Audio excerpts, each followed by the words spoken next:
Most people think persuasion is about convincing. My guest today says it's about storytelling, and if you don't earn the attention in the first 30 seconds, you've already lost. Welcome back to Speaking with Confidence, the podcast that helps you build the soft skills that lead to real results. Communication, storytelling, public speaking, and showing up with confidence in every conversation that counts. I'm Tim Newman, a recovering college professor turned communication coach, and I'm thrilled to guide you on a journey to becoming a powerful communicator. Today on Speaking with Confidence, trial lawyer and novelist Michael Stockham joins to unpack why confidence is built through clarity, curiosity, and story, not volume or bravado. Michael is a powerhouse in the legal world and a rising star in the literary realm. As a top-notch litigation attorney with over 2 decades of experience at a prestigious big law firm, Michael continues to tackle high-stakes cases. He's a graduate of Cornell Law School. He's not only a sought-after litigator, but also an electrifying speaker who commands attention in the courtroom and beyond. Confessions of an Accidental Lawyer was his first best-selling novel, followed by legal thriller series starter Jake Fox Ties That Bind. Jake Fox Ties That Blind. Michael, sorry about that with the book title, but no worries. Welcome to Speaking with Confidence. It's my pleasure to be here, and you just proved that it's okay to make mistakes, so we're all good.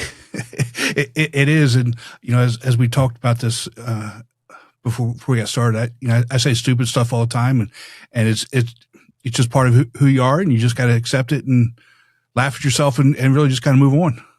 Yeah, I heard a great metaphor for that over the weekend that the universe made a windshield much bigger than a rearview mirror because it's more important to look forward than backward. So that's awesome. That I've been trying to live by that for the last 72 hours because we're all human and mistakes are a normal part of life, and they're actually a normal part of a story. I mean, if you think about it, comedians write all of their material to be absolutely perfect, and then once they like the jokes, they go back and they do what's called the wrecking it, and they go back and break up the diction, make it sound more comfortable. They throw in mistakes to make it more human. So overall, in communications, make us more human. Mistakes in communication make us more human, more relatable, and actually can get you a better rapport with the audience. So I would say embrace them because they're excellent opportunities to prove that you're just like the people you're trying to communicate with. Exactly. Now let's take that a step forward now, because you've spent years persuading juries, judges, readers, etc. But what actually separates communication that lands from communication that gets ignored? I think brevity to a certain extent. Mm-hmm.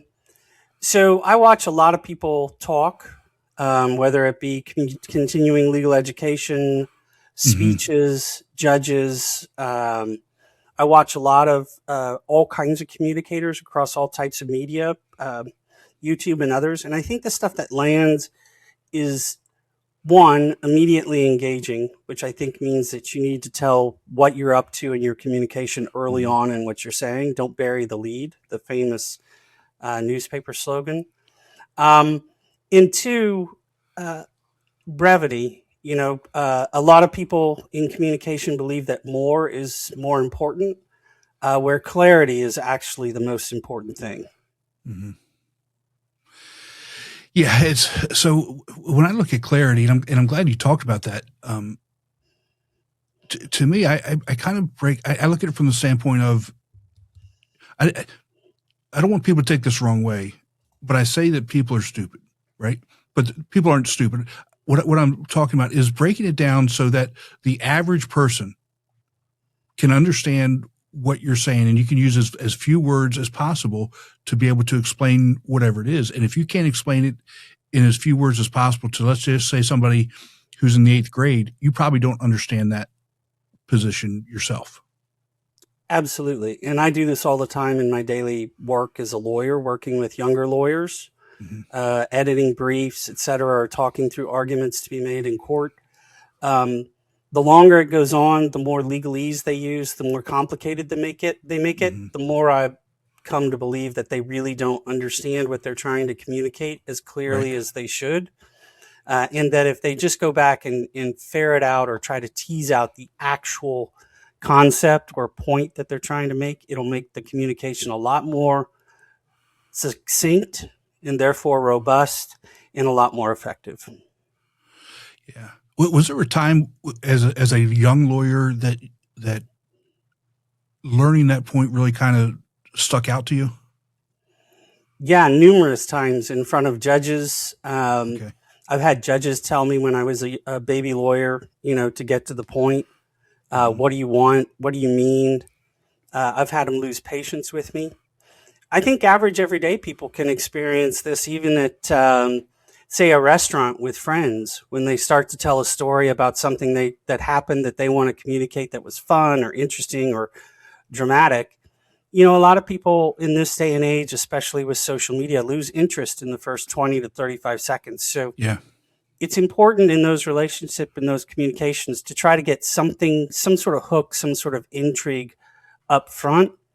And for people that are trying to persuade, I think that to a certain extent means you need to tell your audience, whoever it is, the judge, the jury, if you're a salesperson, the prospect, why you win within the first 30 seconds. Otherwise, the modern mind starts to wander pretty quickly. Yeah.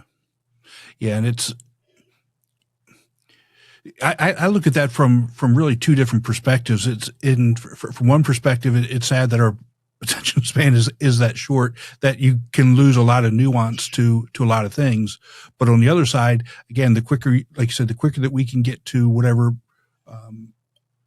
point it is, the more, I would say, really the more persuasive it is, because that's what they're going to remember. They're not going to remember the 2 minutes in, or even that closing piece, unless that closing piece is really more persuasive than the opening piece. I 100% agree. And it's not that people won't pay attention. Mm-hmm. I think you need to convince them that they should pay attention. Right. So if you can intrigue them in the first, 30 seconds to a minute and give them a pathway to what you need to cover, I think they'll give you the patience to pay attention for a much longer period of time. For example, I've been following a criminal trial in the Southern District of New York just out of curiosity and also for some clients, just to see the outcome. And the judge gave each side 2.5 hours for closing, which I was, amazed at with the patience of the judge. But I could not fathom really myself a closing argument taking 2.5 hours. And so when you think about that, if you're going to take the full 150 minutes, then you really need to figure out how you're going to hook the people that you're talking to, the jury. Mm-hmm.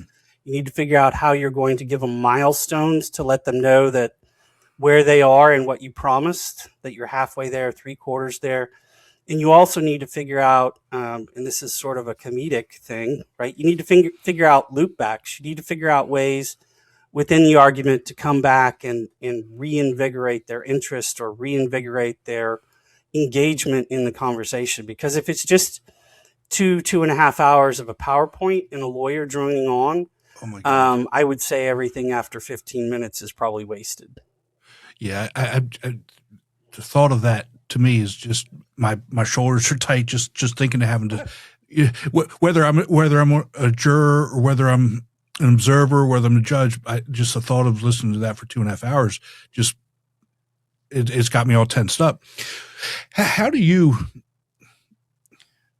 you go about, if what's the thought process from the legal perspective? Okay, we have 2.5 hours and it's a big case, and this case has been going on for a long time, and there's so much evidence and testimony and transcripts and those types of things. How do you pare it down to the real points to truly making a persuasive argument?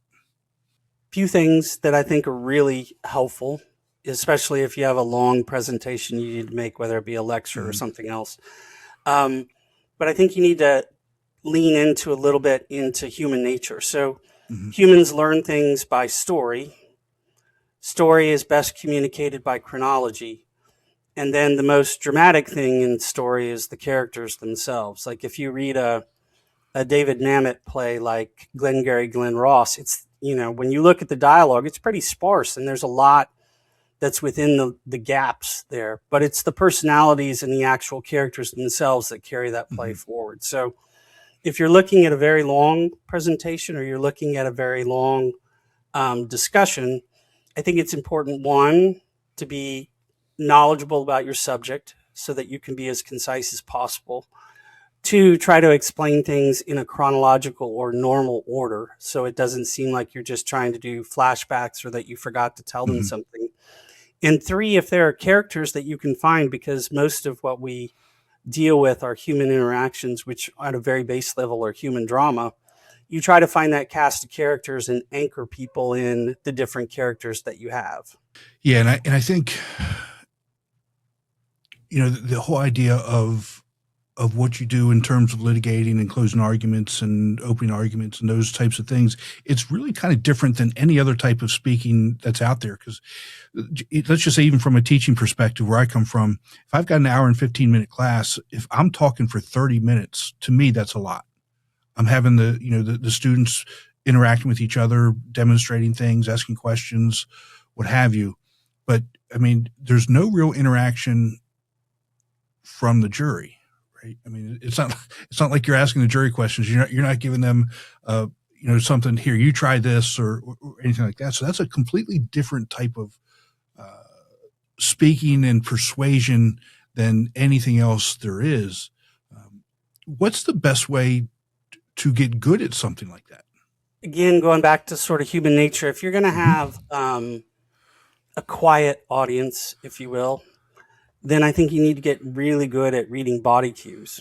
Okay. You need to understand the facial expressions. You need to understand what looks like frustration, what looks like boredom, what looks like the recipient of the message already has that. Like, you don't want to be going over the same ground over and over again if they get the point. So you become really adept at, and this is a skill everybody can have, because like I said, if you're in sales with a prospect, maybe they don't want to engage. Maybe they just want to hear the pitch. Or if you're at dinner with friends and you're telling a story of something that happened to you, understanding how other human beings are reacting to what you're telling them and taking those social and human cues can be really valuable to start trying to figure out and study, not in a bad way, not like you're putting everybody in a petri dish, but just to try to get better at understanding how your audience is responding to what you're trying to communicate. Mm-hmm. And how much, how much of building that story arc is, obviously a lot of that is planned and practiced and that type of thing, but how much of that is kind of like a comedian improvisation as you're going through the talk and the argument, or let's really just call it what it is, the storytelling. It's a storytelling piece. A little bit of both in different phases of the trial. So direct examination of a witness has a lot of prep and rehearsal. They know where you're going with the outline, but witnesses never behave on the stand the way they behave in your office. So you have to have some sort of ability to improvise and bring things back on track. Cross-examination can be a lot of improvisation because you're really up against somebody on the stand that wants to see you fail. I mean, I tried to explain to my wife one day. She was like, well, why are you tense when you go to work? And I go, well, you have to understand, I wake up every morning with everybody on the other side hoping that I fall flat on my face and fail miserably. So it's kind of an uphill battle. But cross-examination is that way. There's you got to learn to improvise. You got to be quick on your feet. And then on closing, like I said, I like to try to think of a 30-second wrap-up, why I win. Mm-hmm. Then I try to think of a 250 to 500-word synopsis of the case that outlines the milestones we'll go through in the evidence and what the jury will hear. And then after that, it is sort of written and pre-worked, but then there's improvisation in that. How fast do I go? How close do I go? Do I skip certain things? Do I understand what the jury has? And that goes back to reading the cues from the humans in front of you as to how your message is being received. Mm-hmm. And if it's being received well, then I think your confidence grows and your ability to speak becomes more loose and more human.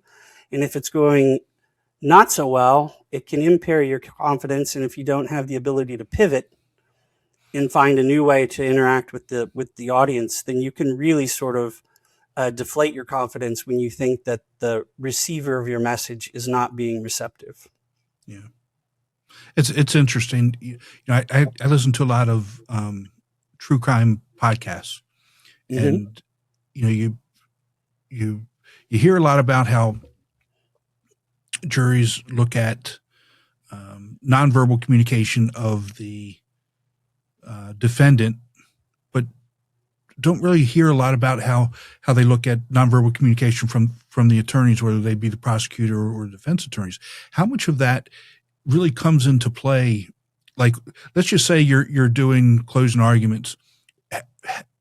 Are you just standing at the table? Or are you standing at the podium? Or are you moving around? Or are you gesturing, getting closer to the jury box? How does that work with you? And what's effective, do you think? A little bit of, so I think you try to engage as a human being as much as possible. Mm-hmm. So what I would nickname the well of the court, which is that area in front of the counsel tables, near the lectern, in front of the jury. Mm-hmm. That's sort of the well. And you try to use that as much as possible. Now, different judges have different rules, but generally on opening and closings, they'll give you pretty free reign of that space. Excuse me. And I think you need to own that space. Okay. And try to become as human as possible. You're right. You don't hear a lot on true podcasts and other things about the demeanor of the lawyers or how they're treated or what they're being perceived as. But I can tell you from experience that the moment the jurors walk in during jury selection and they sit down and the lawyers first interact, they are immediately watching everything about the lawyers, from the shine on their shoes to the way they interact with their client to how they behave as human beings. And everything is under scrutiny for everyone on both sides, plaintiff or defendant, prosecution, mm-hmm. or defense. Yeah. You would think that that's obviously the case. I mean, that they've got to be looking at all those types of things. And what you said earlier about a 2.5 hour close, I can't imagine doing a 2.5 hour talk and not having any type of real human emotion, just dry, whatever. That just, again, I keep coming back to it's making me tense just thinking about it. I couldn't sit there and listen to it. I don't know that I could actually do it without, just becoming who I am. But all that stuff does really come into play when they go in and they deliberate and make decisions on people's future, whether the defendant is guilty or innocent, and you all have a lot on your plate and responsibility, and you've got to you truly have to think about all those things. As a coach, I talk about it, but for what you do in your normal everyday job, it carries a ton of weight, like you said. It does in the trial world, and I think it also in almost every other level of communication, it can be somewhat simpler. Mm-hmm. or similar. I know that whether somebody's liable for money or guilty of a crime or whatnot, those are big weights for lawyers to carry in the courtroom. One of the things you try to do in any communication, whether it's opening or closing or whatever, is you're trying to get points across that the jury or the recipient of your message can use to argue on your behalf later, right? You want your points and your arguments to be what your jurors are arguing with the other jurors about to try to persuade and get to the verdict you want. Very similar to a lot of other areas in communication, especially in the business world. Take it to a sales perspective. That salesman who's meeting the initial person who's going to pitch or not pitch a software or a machine or something, he or she wants that person to have arguments in their arsenal when they go to the ultimate approver, whoever's going to have whoever has the approval authority for that purchase. They want to communicate those argument points. So again, that's another thing to think about in these presentations is what tools can you give your audience to then argue on your behalf when you're not in the room. And those are things that you need to think about ahead of time. This goes back to the idea of simplicity. Right. You need to understand your message. You need to make it as simple as possible. You need to break down the best points that you can make so that they're memorable and repeatable when you're not in the room. And as you say those things, I'm just thinking, from my perspective, how I think about it is to me, it's about preparation and knowing exactly who you're talking to, because you could be talking to two different people in the same business, or even you got 12 people in the jury, but knowing who you're talking to and what to say that's going to hopefully resonate with each of them, even though it may not be the exact same thing that's going to resonate with each of them. But that really does come back to the whole idea of preparation and knowing who you're talking to. Absolutely. Audience is 100% key. Mm-hmm. So take, for example, a rather mundane topic. Texas just started in the last year and a half, 2 years, what they call the Texas Business Court, which is an idea of trying to get a more streamlined business friendly court system so that more and more companies will relocate here and capital will flow to Texas. Pretty dry subject, but I've spoken on that topic a lot to a number of different audiences, and the preparation and message to a room full of lawyers for like a continuing legal education unit, completely different than speaking to a group of corporate directors and or CEOs wondering how this impacts their day-to-day business. And you need to think through who your audience is and what's beneficial to them. And if you're trying to persuade, in the back of your mind, you're thinking, well, what's beneficial to me? Again, to give them the arguments to advance your position when you're not in the room. Yeah. Yeah. So let's kind of switch gears here, because, we've been talking a lot about the legal things that you do and the real cases that you do, but you're also a best-selling fiction author. How does storytelling differ when the goal is entertainment versus persuasion? Good question. So I'm not sure it differs all that much. So effective persuasion is oftentimes entertainment, because entertainment is the core function of keeping somebody, or core thread, if you will, of keeping someone's attention. Mm-hmm. Think about the worst, most dry college lecture you ever made through in your career. Probably chock full of information for the 115 minutes that professor read notes out of a 3-ring binder for that day's mm-hmm. lecture, but not very entertaining. So probably not very much retained at all. Whether across all spectrums of how you're trying to communicate, the entertainment factor is a big deal. In fiction writing, the goal is to make them turn the next page. They have mm-hmm. to be interested. They have to be excited about going to the next page, and you're trying to get them to turn those pages as quickly as possible, and then potentially invest in the next book in a series. So entertainment's key across all speaking platforms, I think, because that's just part of the human condition. We want to be entertained. We don't want to be bored. We don't want people wasting our time. Yeah. And it's as you're talking, I told a story probably a week or so ago about, how I actually read a book, right? And so what I use a Kindle. I don't do physical books just because I don't carry them around with me. I've always had my iPad with me, right? So I'm not carrying books. I carry my iPad, and so I'll read the book.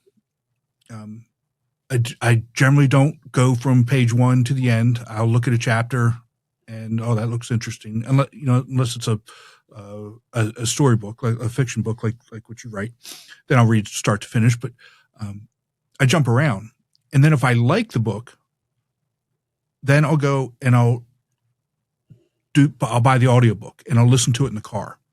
And this is where it gets interesting, because my attention span, we go back to attention spans. If I like the book, that doesn't necessarily mean I'm going to like the audio portion of it, because if I go 5 minutes down the road and then I start to tune that out, then maybe that book wasn't as interesting to me as I thought it was. So my point is, go back to who your audience is, and understanding how they're actually going to consume that content, whether it's in the written form or whether it's in the verbal form. It could be the exact same words. How they're going to consume that is also very important as well. 100%. And a lot of times when you're doing production on an audiobook, you and the actual talent, whoever's reading the book, have to be on the same page. And the person reading your book actually has to be excited about the book. It can't just be drudging through work for hire. They actually have to like it. And if you can't find somebody that likes it, you need to get different talent, because otherwise the tone, the tenor, the interest of the voice is not going to come through. And, people love having stories read to them. That's something that goes back to our childhood. I think it carries through all of our adult life, that if it's interesting and fun and we get a sense of excitement from the voice telling the story, then we'll stick around. But, take it back to a joke, or telling a joke at a table. If you're telling a joke to friends and maybe you don't think it's funny, or maybe you're just making it too complicated, or you're half interested in it, then the audience won't be interested in it. So I think it runs across all spectrums. The speaker, whether by written word or audio, has to communicate an interest and excitement about the message. Yeah, it's so true. And so my wife's a real estate agent, and when we spend a lot of time in the car going back and forth to see grandkids and that sort of thing. So we generally alternate what we listen to, whether it's a real estate podcast, or for me, it could be a true crime. It could be a management podcast. It could be a book. And we were listening to a book that I really like. And after about half an hour in, she said, "Tim, we got to turn it off. I can't do it anymore." And it was one that I really liked, and it was a sales book that I'd kind of read, and she'd read the book as well, to try and get something out of it. But when you do those things and you're with other people, sometimes even if you both like the same subject, it's not going to resonate with them. But that's getting too far afield. One of the things I want to talk to you about is, sure, Gen Z and feedback. I love the story that you told me in one of our conversations about how one time a senior lawyer told you flat out that whatever you did sucked. And why was that feedback such a gift, and why do most people never truly improve without it? Great question. Yeah. So, and that sounds a little harsh, right? But some of the best feedback I've ever received has been relatively brutal. I was in the middle of a trial working on a witness, and something was going sideways, and I wasn't really registering it. But my paralegal, who was 30 years of paralegal and had been in hundreds of trials, basically pulled me aside during the break and said, "Well, that sucked. You got to fix that." And then gave me a bullet point list of ways that I could do it. So the ability of somebody to be kind enough and brave enough to tell you that what you're doing isn't working is is a gift that if you find those people that will tell you, hold on to them, because they're very important. The flip side of that is, you can't give feedback and tell somebody that something isn't working, or, in the original story that something sucks, and then not tell them how to fix it. If you have the braggadocio, if you will, to tell somebody that it sucks or something isn't working, then have the kindness to explain your position and tell them how they could probably do it better in your mind. And I've found in the younger generations, there's a thirst for information. They're not tuned out. They're not lazy. They want to learn the profession. They want to have input, and they soak it up like a sponge. And some of that's how you communicate it, how you go about actually dealing. Yeah, it's Michael. It's so true. And when you're giving that feedback, especially let's just take it from that perspective. If somebody came to you and told you that sucked, and you didn't trust that person, you didn't know that person, you're just going to kind of blow it off. Who are you? But 100%. when you build trust with people, and especially with the younger generations, you can come to them and give them harsh feedback, and you can bring them along with you. And like you said, how are you going to fix it? You can't just say it sucked. You can't just say you did it wrong. Like you said, you've got to give them the way forward. But before you do any of that stuff, you have to actually build that trust and understand. You're so right. They want that. They're looking for that. It's just how our generations are communicating with their generation, how they're communicating with us. That's the real challenge. We have to give them that opportunity and start reaching out to them and building that trust and building those connections to be able to do those things. 100%. And some of it comes from just a perception of criticism. I mean, criticism can be mean. It can be misguided. It can be used for power plays, etc. But it's also a blessing. So it's how you deliver the message. And quite frankly, if you're new to something, whether you're our age and undertaking a new endeavor, or you're 23 or 24 and just starting a professional career, you have to be willing to hear the criticism and not immediately feel like it's some sort of anger or violence to you, or somebody's picking on you or something. I mean, you have to have your skin tough enough to hear how to improve, I guess, right, is a way to say it. Yeah. And I think that's one of the biggest issues with the younger generation. They don't have that grit. They don't have the resilience because they've been told they've been great for so long at whatever it is they do, loading the dishwasher or, closing the door. There's, I and again, I'm a Gen X, grew up, 70s and early 80s, nothing really bothers me, right? I took a class a couple months ago, and the person was critiquing my PowerPoint slide deck, and she was kind of, dancing around the issue. And I said, please, just tell me what it is. She said, well, people get so upset when I correct them. I said, well, that's why I'm paying you to help me fix these things. And she said, well, I appreciate you doing that, but I don't want to be too harsh. I said, look, you're not going to hurt my feelings. This is part of the problem. You have to be able to, you as the person who is the educator, the teacher, or the person who's leading something, have to be willing to take those steps. And, absolutely. And we have to be willing to accept it because we put ourselves in that position. Please tell me. I'm paying you, or I'm coming to you for this. You don't have to worry about my feelings. But that's not how the younger generations view things. Yeah, I tend to agree somewhat. I tend to agree with most of that. I think there's some folks that think, and I don't know where this came from, and partly it's where I was educated through the legal system, right, with the Socratic method and other stuff. But right, I think sarcasm, being snide, being mean or embarrassing people is somewhat how some people teach. And I find that reprehensible, but it is, it's the idea of someone feeling superior in right, the education. I think firm, reasonable criticism delivered in an upbeat manner is the way to go. And just telling somebody things don't work, necessarily as a starting point isn't a bad place to be. So take example, PowerPoint. When I do a PowerPoint,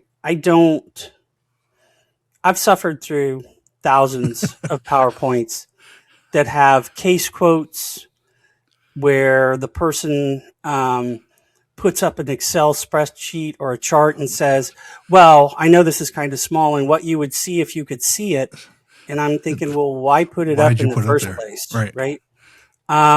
So if I ever do a PowerPoint, I would bet you in a 15-page slide deck, I might have 25 words. Mostly they're concepts and or a picture to hold the concept, because the whole purpose of a PowerPoint is not to do story time and just read it to the audience. The purpose of the PowerPoint is to introduce a concept and then have the audience immediately focus back on you and the message that you're trying to deliver orally. That's the whole concept of it. That's the whole concept. Yeah. Yeah. Yeah. And one of my biggest pet peeves is when I was teaching, assign the students a assignment where they've got to do a presentation. The first thing they do is open PowerPoint, and they start to script their presentation on PowerPoint. And I finally got to the point where I said, you can't use PowerPoint. I don't want a visual. I just want you to be able to talk through this presentation. And I think one of the things that you do, and that you're teaching your younger associates, of the whole idea of eye contact, using names, talking to strangers, talking to Uber drivers, those little things where you can get some repetitions of actually having conversations with people that you don't know, so you get comfortable, is such an important skill as well. 100%. I forgot that you and I talked about that, but yeah, you're right.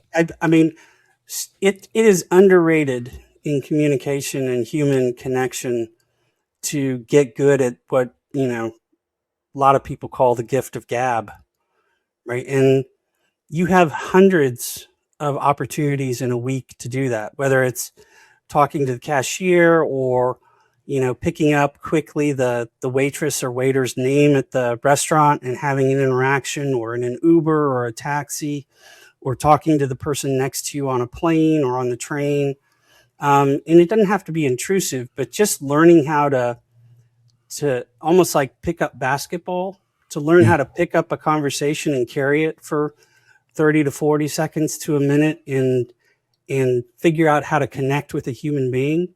That's hugely beneficial to persuasion. It's how you learn.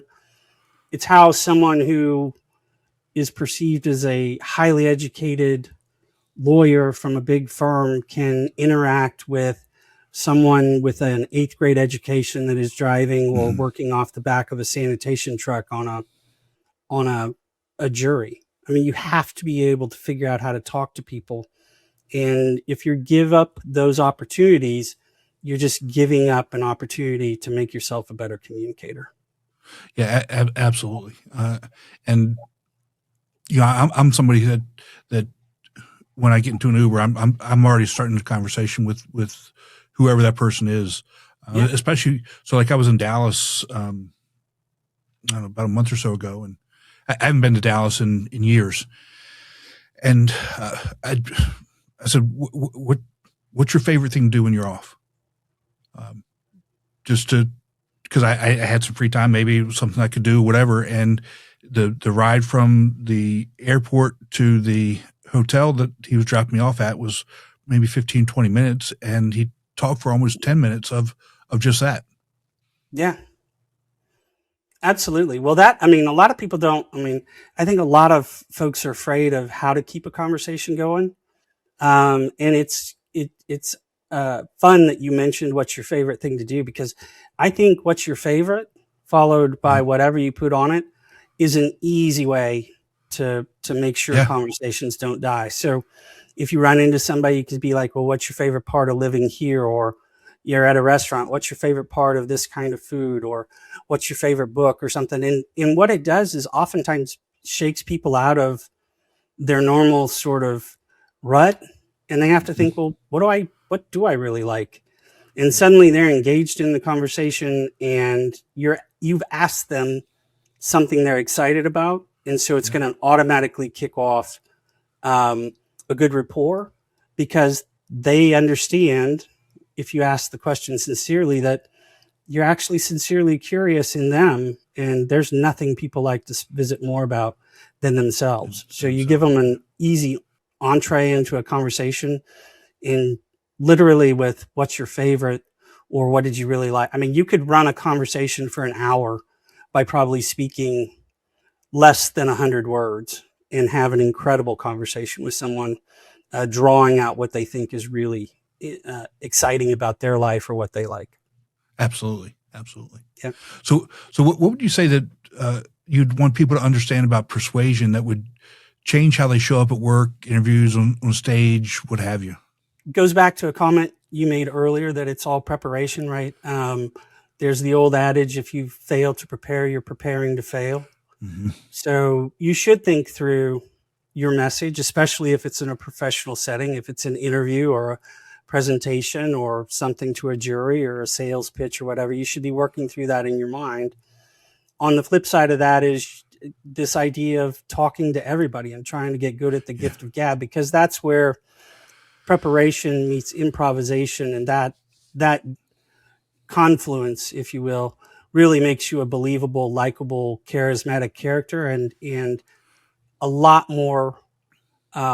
It's a lot more likely that somebody's going to glom on to, remember, argue for, or remember your presentation. Yeah. Now, how has being a novelist sharpened the way you communicate in your professional life? It has made me a lot more succinct. I'll tell you that.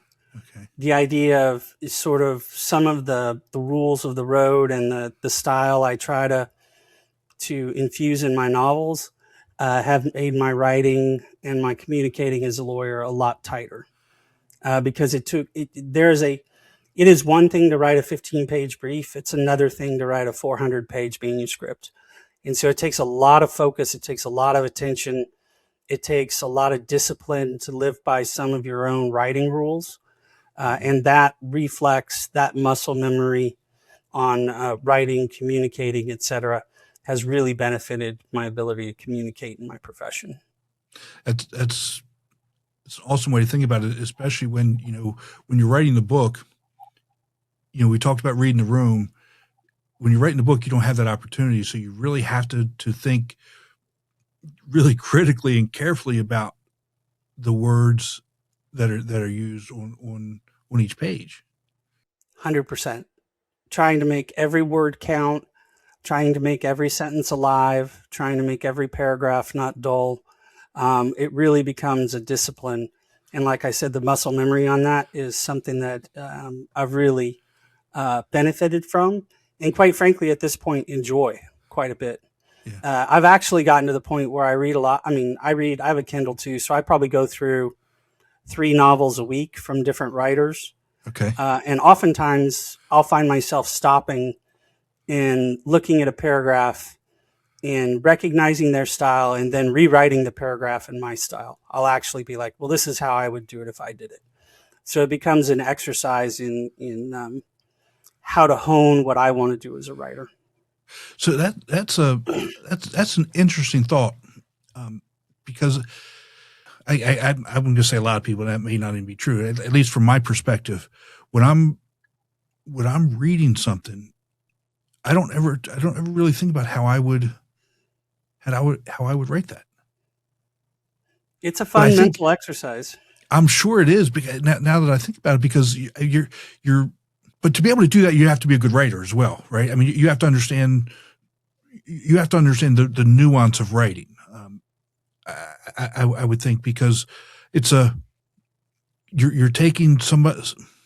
That's not necessarily true either, because so I'm contradicting myself, because even as you write and you let's say when you do academic writing, you take somebody else's thoughts, somebody else's words, and you're paraphrasing it into your document. Obviously, you're giving them citation, you're giving them credit for it, but you have to paraphrase it. So I guess I have done that, right?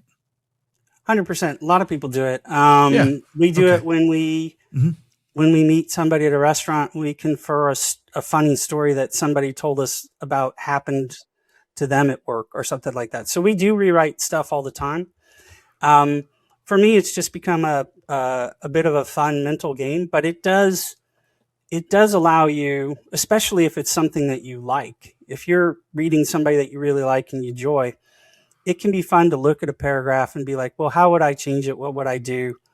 Um, when you write, when you have to hold a 400-page manuscript together, you do have a stylistic set of rules. You do have some um, guardrails, for lack of a better word. Although I think that word is way overused these days, but you do Yeah. have some sort of standards in your own mind about how you want your Hmm. writing to be. And so taking somebody else's paragraph and rewriting it in your voice can be a real worthwhile exercise. Yeah. It's really interesting. I never really truly thought about it like that, but I guess somebody told me a number of years ago to be a good lawyer, you have to be a good writer. I think that is true across a lot of different spectrums. In the transactional corporate world, you have to be so precise in what you're talking about, the terms, rights, and obligations between the parties, and you have to be really careful. Because I've had cases that come down to the litigation of where a comma goes and whether that modifies certain rights or makes it a condition or something else. So you have to be very precise in that. As a trial lawyer, you have to be very precise in your persuasion, in how you're trying to ask somebody, whether it's a court or a jury. You have to be very careful to be very precise in your writing. And like I said, the speed of modern life moves so quickly that if what you can do is explain who you are, what you want, and why you win in the first 30 seconds, and then give an overview of 250 to 500 words, which is a 2 or 3 minute overview of what you're going to explain to people and how you're going to explain it to them, and then go forward and hit those milestones so that they know where you are in that original synopsis. Right. I think that's a pretty good skeleton for any presentation where you need to be speaking for 20, 30, or 60 minutes or more. How long does it take you to write your novels? It can take, it comes in fits and spurts, depending on my schedule and how much sort of mental focus and energy I have. Yeah. It would be, my ultimate goal is to get up and write one chapter per day. That's another one of just my style rules. My chapters don't go beyond 1,250 words. So it would be, for my own benefit and for my own novel career, it would be my benefit to get up and do one chapter a day to move the projects forward. Modern life doesn't always afford me that opportunity. So I've had periods of time where I do that for 60 days in a row. And I've had a period of time where I just got a brainstorm and excitement about the project and wrote 25 chapters in a week. So I would say 9 months to a year. And we're trying to get that down to 4 to 6 months per novel so that we can start putting out more material in the series that I'm writing. Wow. Michael, that's amazing with everything that you're doing. So the first book I wrote took me 3 years. It was a 10 chapter, maybe it was 10 chapters, maybe 12. Textbook took me 3 years to do, and oh my goodness, it's amazing that you could do that. But that's that creative piece, and that being a good writer and being able to take the thought and put it on paper in a way that makes sense. Not many people have that skill set. Some of it's inertia too. I think a lot of people. Oh, that's true. Yeah. A lot of people don't allow themselves the gift of writing something. Everybody always, you run across a lot of people who say they want to write a novel or write a book or do something. But I think they worry about the criticism, or they get started and they immediately look at it and they say, well, that stinks. I don't, and it slows down. So they have to trust in the process. What you put down first is not what you publish in the end, but you need to get the idea out, get it on paper, and then you can start working with it.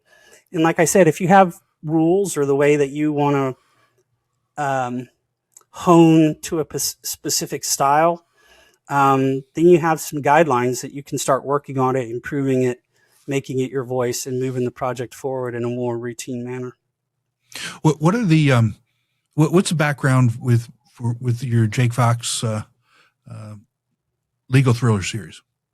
What's the basis of it? So there's a couple of it comes from two motivations. One is the very first book I wrote, The Confessions of an Accidental Lawyer, was loosely based on a couple of personal situations, a trial with a prisoner in a civil rights case, and then essentially the effort of my wife and I to make it through IVF. And when I turned to Jake Fox, I decided that I wanted to be free of any sort of loosely based on reality, because when you do that, you want to make it, you spend a lot of time thinking that I want this to be historically accurate, which is very difficult when you're trying to be creative at the same time. Mm-hmm. So it was more freeing to do Jake Fox. And Jake just comes from a simple impulse to set up what I thought was a good theme for that humans enjoy, which is always the redemption story. And it basically takes a big city lawyer whose life falls apart on him for a number of different reasons, and has him go home to a little town in Texas called Haven and try to live a normal life when suddenly he is appointed to represent a teenager accused of murdering her father. And it just goes from there. Wow. That's awesome.